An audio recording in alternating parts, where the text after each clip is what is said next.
Hannah with Stories from a Survivor. Today is March 8th. It is International Women's Day, and so I wanted to pay homage to my gender and do the second podcast. And I'm going to read you guys something that's been inspirational. It's the speech by Chimamanda, and Beyonce incorporated it in one of her songs. So here goes. We teach girls to shrink themselves, to make themselves smaller. We say to girls, you can have ambition, but not too much. You should aim to be successful, but not too successful. Otherwise, you will threaten the man. Because I am female, I am expected to aspire to marriage. I am expected to make my life choices, always keeping in mind that marriage is the most important. Now, marriage can be a source of joy and love and mutual support, but why do we teach to aspire to marriage, and why don't we teach boys the same?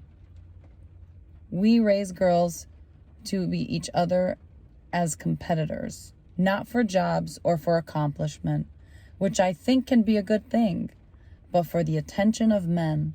We teach girls that they cannot be sexual beings in the way that boys are. Feminist, the person who believes in the social, political, and economic equality of the sexes. So here we go.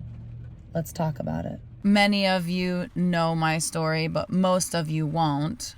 And I was that little girl that got married at 17.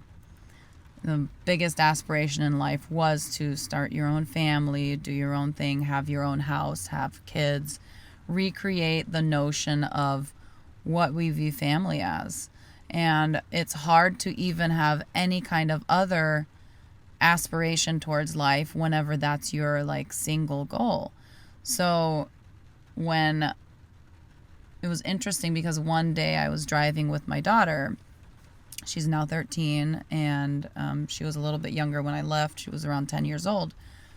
But we were driving this past summer, and she asked me a question. She said, Mom, why all of a sudden in the most recent year, I don't feel like I need to get married as quickly, but maybe a few years back, I remember having a strong desire to get married, to have my own house, to have children, right around 19, which if you think about it, her knowledge was that Mom got married at 17 and she turned out okay. So what she didn't know was all the backstory and the trauma and why I wanted to get married so quickly and why it was my, escape at the time. And I talked to her and I sat with her and I really sat with it. And I told her that, when I was her age, I still vividly remember desiring to get married, and it was because I felt so powerless. I felt like that was the only way that I was going to be able to really, start my life and start my own journey and have control over my life. I didn't realize that the marriage was actually going to be a new source of control and an area where I wasn't going to be able to express my true self and be able to love myself. And I think a lot of women from similar cultures and just transculturally, it speaks volumes. My background is Romanian.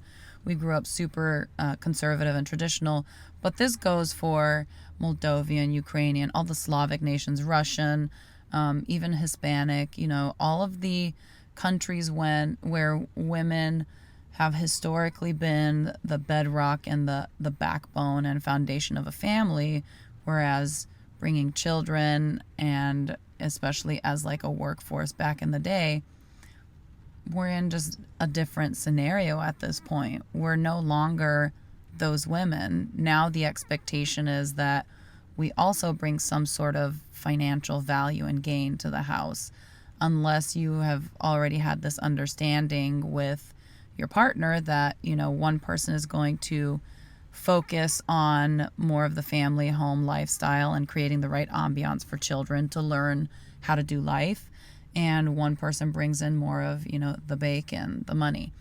But I told her, probably back in the day when I was still in the marriage and we were all one family unit, she was noticing some behaviors that she knew she didn't want for her life. And because she felt like she was so out of control and powerless, she felt like, I can't wait until it's my turn to start my own marriage, start my own house. That's the me from back then, right?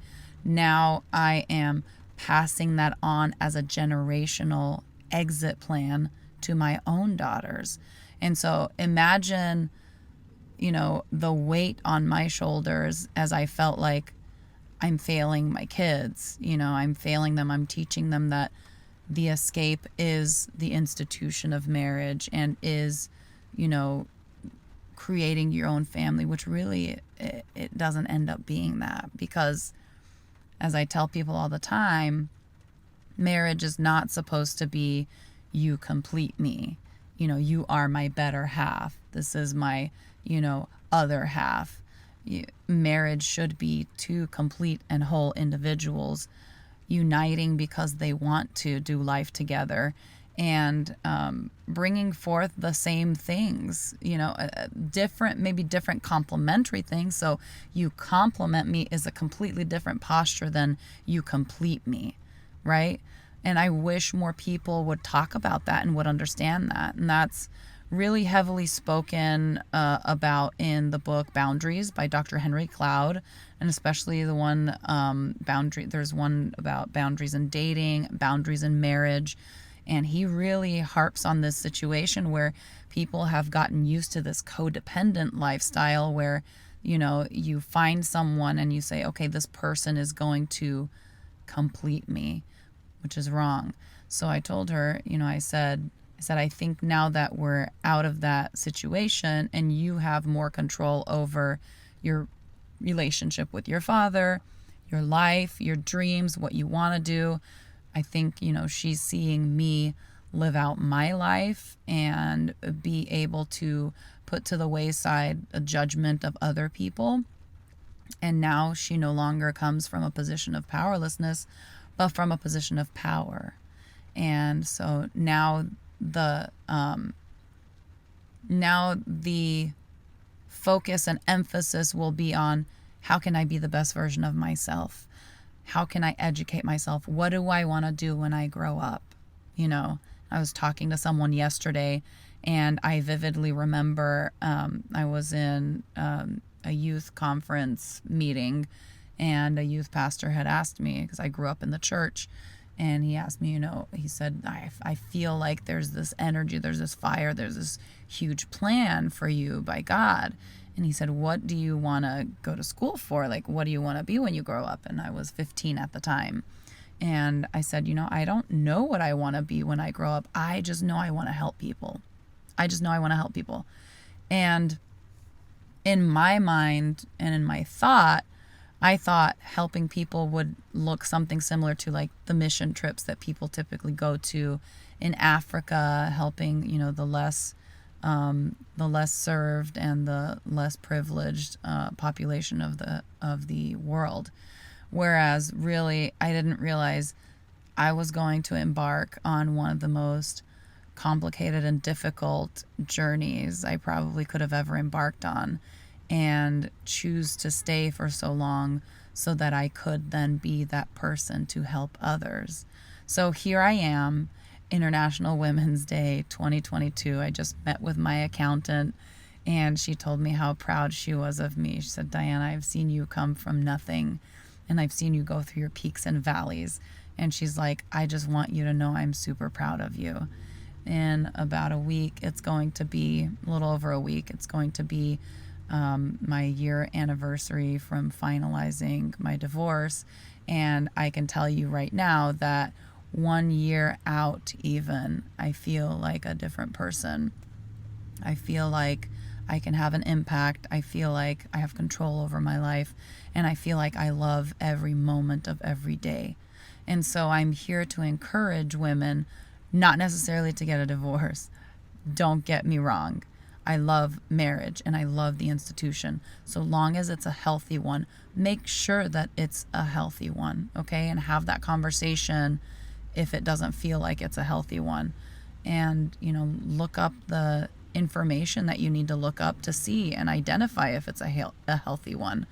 Some books that I'll recommend for that is, The Life-Saving Divorce, Is It Me? Making Sense of Your Confusing Marriage by Natalie Hoffman. She also has a podcast. Look up Esther Perel and her, she has a book, Mating in Captivity, and learn about relationships. What does a healthy relationship look like? Because as mothers and as daughters and as sisters and as aunts, we have a very special and unique responsibility, and that's to demonstrate to others what nurture can look like, and that meekness isn't necessarily weakness, and that we were brought onto this planet not only to perpetuate and to bring children forth, but also to teach them the healthy way to love other humans. And I'm not just speaking on romantic relationships. I'm also speaking on the notion that, we're brought onto this earth to love one another non-judgmentally. That doesn't mean that you put up with people, and that doesn't mean that you put up with disrespect. But that does mean that your motives come from the heart, and your motives come from a pure place, because then you will have that endless amount of patience with certain situations. And first of all, with yourself. Okay? I can't stress that enough, that the fact that we are celebrating women today and everything that we have overcome. It's, Women's History Month this month. I'll try and share as many of my stories as I can, and overcoming and what I have come to different conclusions about. And I hope to, bring some sort of knowledge and encouragement to not only to women, but also to anyone that supports women, or anyone that is a fellow feminist, right? Anyone that believes in the equality and equity of treating humans alike. And don't get me started on the modern feminism, because I'm not a modern feminist. I'm Romanian traditional, feminist. I love raising kids. I have 5 kids of my own. I homeschool them. I live a very different and eclectic life. So I'm not going to say that, that I hate feminism, but I'm also not going to say that I adopt this, man-hating position of modern day feminism that's been coming out more and more lately. I will, however, say this much. I have always felt like I had to work twice as hard as anyone else around, especially men. I always felt like I had to be twice as smart. I always felt like I had to be twice as fast, twice as productive. You name it, and I felt it. And I know all of us out there feel it. And I'm speaking to specifically also to the mothers out there that have so many other obstacles that we have to go through. I mean, we're not only career women, but we love our children. We were created to nurture them and to raise them and to crave that one-on-one time with them. We're made that way biologically and anatomically. We weren't made just for that, but a lot of times those burdens fall directly on us, that responsibility to keep a house, to cook from scratch, to be the end all be all to everything. And so we all go and we, I'm the soccer mom. I'm literally in the minivan, right? Recording my second podcast. I'm in my Toyota Sienna. We're the soccer moms. We're the boo-boo kissers. We're the chefs. We're the bakers. We're the birthday party planners. We're everything to everyone. And a lot of times that burden is heavy. And so when I was asked at one point, when do you know is the right time to get help around the house? I told that particular friend of mine, she was thinking about starting an online venture, things like that, kind of being entrepreneurial, had just gone to a conference, so she felt the hype and everything. She was like, Diana, when do I hire someone to actually help me out with things? And I said, whenever you feel like the amount of time that you are spending working on these things like dishes, laundry, making beds, kind of like the monotonous grocery shopping, things like this, whenever it feels like you are losing more money, like your time is more valuable than you spending it, working on these just tasky type of situations. So if you feel like you could better repurpose your time, and sometimes I will say it is a blind investment, but when you feel like you could repurpose that time and utilize it more efficiently, that's when you need to start looking at getting help. And even if you're on a budget, it doesn't even have to cost you money. I'm going to blow your mind right now. Why don't you gather a couple of your closest girlfriends that also have children and also have a tight budget and create a little collaborative, right? Create a little co-op and talk to each other and say, hey, Mondays are my worst day. Are you able to take my kids on Mondays? And then for someone else, Tuesday will be. And for someone else, Thursday will be. And before you know it, you don't have your kids over at your house 2 to 3 times a week. It's not costing you a penny. You may have 1 or 2 days of utter chaos with other people's children at your home. But hey, you've got 2 or 3 days of pure freedom that didn't cost your pocketbook. And then as soon as you get to a point where you can actually afford it, then you're in a completely different ball game. But does that make sense? We don't have to spend money in order to get help. We can help each other, and we can build each other up, and we can help each other grow in that way. And I wish more people would do that together. And I think maybe that mentality comes to me from my background as a Romanian. I remember so many days that, my mom would bring all of us to one of my favorite cousins' houses. She was actually like my sister. And she'd just drop us off for like 4 or 5 hours that day. And she'd go and get her hair done, and she'd go and run errands, and she'd do all these different things. And, vice versa, right? So there's this like collaborative and cooperative where, if you don't have family close by to be able to do this with that you trust, find a couple of your closest girlfriends and offer this little like swap situation, even if it's just a couple of times a month. It doesn't have to be every week. But I guarantee you're going to be able to do a lot more things, and you're not going to feel bad about your budget. And it will give you the reserves that you need, and the fuel and the hope and the drive that you need to go forth and try and achieve those dreams that you want to achieve. And I'm not even saying you have to become an entrepreneur. I'm saying just take care of yourself even. And I have never met a man,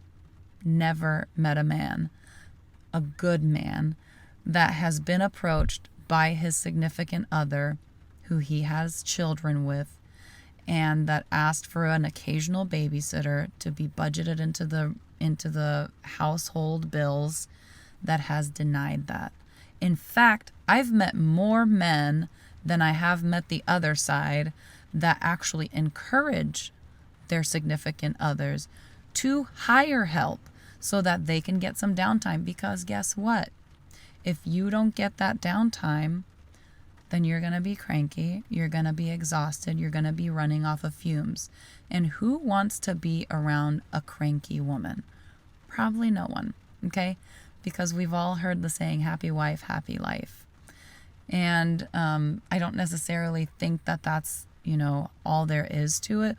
But that's a huge component. Whenever you know that there are reinforcements coming, you can let your guard down a little bit more. You can grab a book and you can read. You can feel like you're working on yourself and you're improving yourself so that you live as your best version of yourself. And this is not just for moms. This is also for the female that's living alone in kind of a dog-eat-dog world. You're independent, you're young, you work a lot because you're trying to pay off your school debt, or you're working towards goals because you want to buy a property, or, and you haven't settled like a lot of other women do out of insecurity and codependence into a relationship. And so what you're doing now is you're completely burning yourself out. We have, like I said, we have all these obstacles, right? We're having to cook, we're having to clean. Like, you have to develop yourself as the female part, especially if you love traditionalism. Now, if you're modern and you're just, I'm never gonna cook, then, okay, like that's fine. You have your purpose and you're gonna serve your purpose. I'm talking to the females that are consistently working on themselves and feel like they're just running like chickens with their heads cut off. So if you're the female that you're young, you're working a lot, and you don't feel like you have any downtime, make it a point to also find yourself occasional help. Hire that service that comes once or twice a month and does a deep clean, so you come home to a nice and clean house and you feel like you can move on to something else, some other area of personal growth, whether it's an instrument, whether it's journaling. I'm always going to talk about journaling because I love journaling and you guys know it. Whether it's reading a new book, whether it's setting up your dating profile that you've been neglecting for a long, long time, whether it's reprocessing an old trauma or negative memory that you just can't shake. Make time for yourself, make time to be the best version of you, because only then will you really be able to attract the right people in your life. Once again, I'm not just speaking on romantic partners. I still remember vividly sitting and crying with my therapist. Probably, when was this? Little over like a year and 3 months ago. I remember vividly this conversation and sitting down and saying, why am I attracting unavailable men? There was a moment in time when I just felt like they were men, they were in relationships, or they were emotionally unavailable. I just couldn't figure it out. And, and she really saw me where I was, and she said, I can see that, it's hard for you to not meet someone that will, quote unquote, take care of you, which I'll get back to that in a little bit. And she said, but from what you keep telling me, it sounds like all of your girlfriends are taking care of you.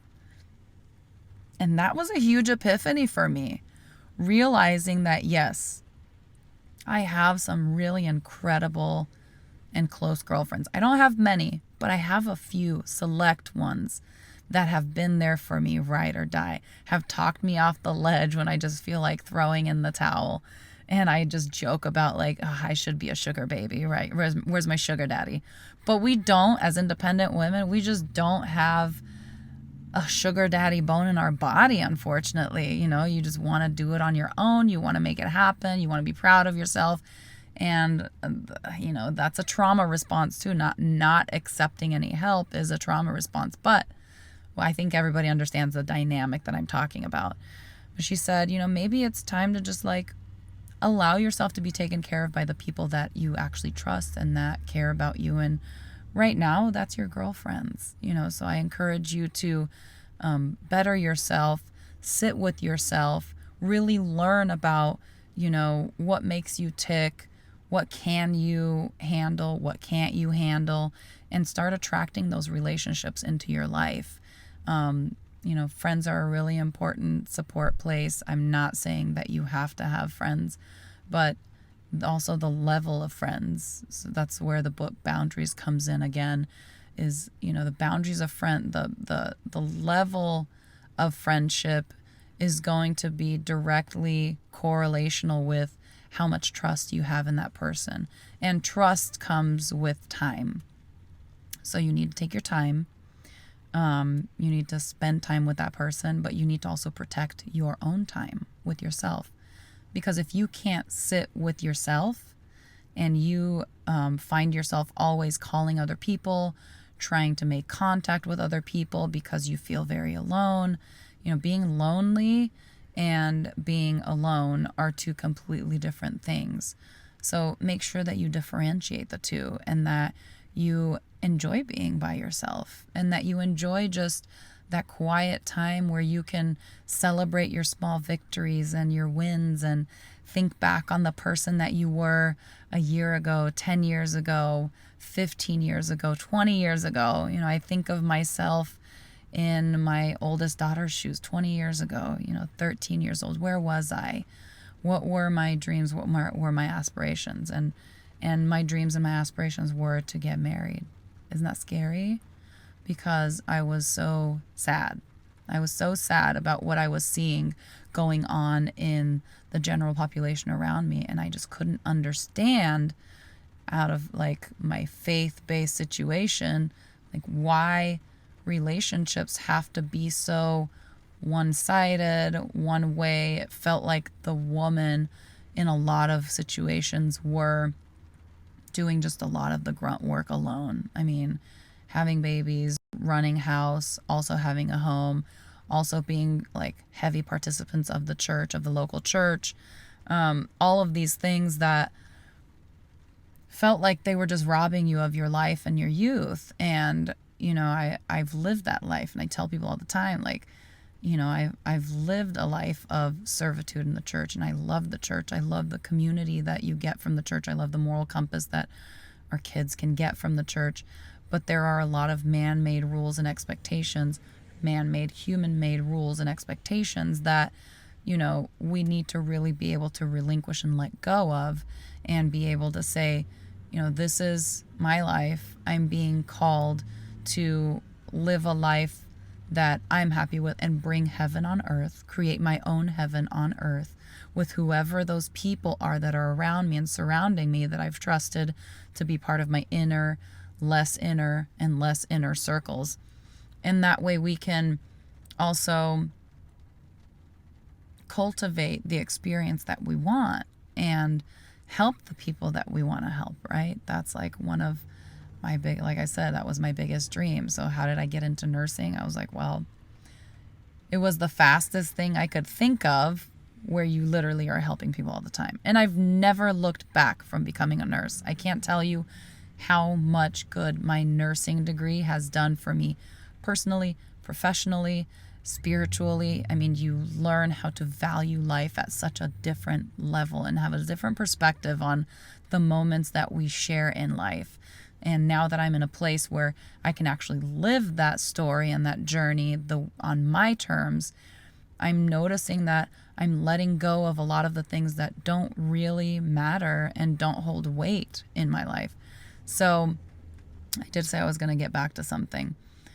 Having someone take care of you and having the desire for someone to take care of you is not a bad thing. I know we all know a lot about codependence. Codependence is something completely different than the desire for partnership, okay? And I'm going to explain it to you out of a book. It's one of my favorite bedrock books. It's called The Road Less Traveled by Dr. Scott Peck. It's an old book. It's been edited a couple of times, but I shit you not, it's the best thing ever. So he talks in there a lot about love.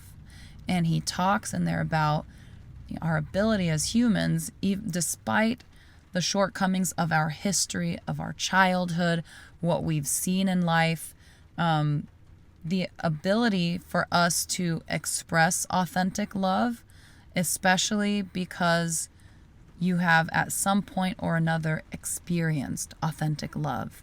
And because of this authentic love, it's like that mustard seed. There's a seed that's going to sprout as long as you water it. You know deep down inside, at some molecular level, even if you had abusive parents or you had parents that were a lot less driven than you, or they were, addicted to certain substances and they just couldn't get their life together. But you saw glimmers of that authentic love for you as a child. That gives you hope.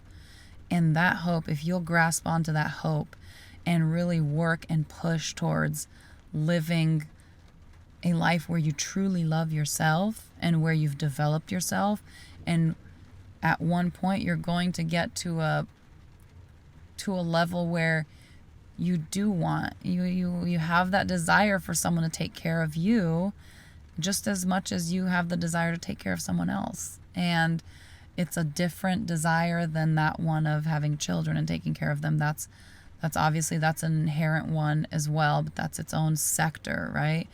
Everyone wants some sort of partner to take care of them. And that's an important concept. That's really Dr. Scott Peck takes it home from the very get-go in the beginning of the book, and he really takes you down the grapevine of what does it mean to have self-discipline? What does it mean to truly develop yourself? What does it mean to truly love yourself? Those are important things that you have to figure out before you ever even think about getting into a relationship. Because how can you love someone if you can't love yourself? If you can't love yourself appropriately and adequately, and I'm not talking about coddling. I'm talking about holding yourself accountable. I'm talking about taking care of your body. I'm talking about what you put into your mouth. I'm talking about what you expend out in your energy, the people that you surround yourself with, the things that you watch, the things that you consume as like reading, listening to music. I listen to my fair share of a diverse, palette of music. And unfortunately, for a lot of Christian women that leave their relationships, there's not a lot of like empowerment music other than, praise and worship, things like that, which are great for spiritual healing. But I'm talking about just empowerment as a human. Like, my life is my own. Let me seize it. Let me, live this life that I want to live. And a lot of the secular music, like Flawless, remember we talked about it, will actually help you really, really down to a molecular level feel that empowerment and feel like you want to go forth and you want to create this world that you want to be in, that you want to share with someone. You have to really push for that. And I still remember, and I'm going to share this epiphany and then I'm going to let everyone go on with their day. But I remember vividly thinking, because I lived a life of servitude and sacrificial love, I thought that's what God was calling me to do. And I came to an epiphany that there are those 10 commandments and whatnot, but then there's the New Testament, right? And Jesus says, what are the greatest commandments? And everyone tried to, spout out their own renditions of what they felt like was the most important commandment. And he said, no. There are only two. You know what they are? Love your God with all your mind, body, soul, spirit, everything, right? Your entire being. Number 2, love your neighbor as you love yourself. And I sat and I thought to myself, if I treated everyone else in my life, everyone that thinks I'm the next best thing to sliced bread, if I treated everyone with the same standards that I treat myself, because I took a lot of other biblical verses and I applied them to myself, like when Paul the Apostle says, I know it in Romanian, but I don't know it in English. I am hard on myself, basically. I'm very self-disciplined so that I won't be judged at once with the world. Or, I'm hard on my body. Those verses that Paul the Apostle talks about, which are true and are great. Like, I live those too. But I thought, if I held other people to the same standards I hold myself to, would they love me the way that they do? And you know what my answer was? No. No, they wouldn't. They would run for the hills. They'd be like, you're a psycho, and I'm not going to live up to your standards. And that's when I felt a shift. When I started realizing I have not only lived a life of servitude, but have successfully learned how to neglect my own needs. And that began a process and a journey where I had to really sit and ask myself hard questions. This moment was back in 2016. And I sat, and that was the same year that I started up the first business that we had. And I sat and I said, I'm working 60-hour weeks.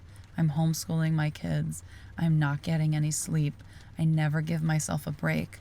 I'm like, go, go, go, go, go. I have this goal and this vision, and you know, just like other people say, like, you can't make a baby in a month, right? You can't. You just can't. You can't fabricate. As hard as you work, you can work 24/7, but you can't. Time really, it just takes time to develop projects and do things and achieve goals. So make sure that you're gentle and kind with yourself. You know, especially women. Today's International Women's Day. Today's a day when I just hope and pray that I'm going to be able to tell all my fellow women out there that it's okay to take a break. It's okay to not be the best. It's okay to not look your best. It's okay to not wear makeup one day. It's okay to not do your hair. It's okay to be grungy. It's okay to sit in bed and take a day for yourself. Because guess what? Life will always be there. And it'll be waiting for you tomorrow too. And this concludes my episode number 2 of Stories from a Survivor. I hope you all take care of yourselves and love yourselves. And I wish you only the best. Bye.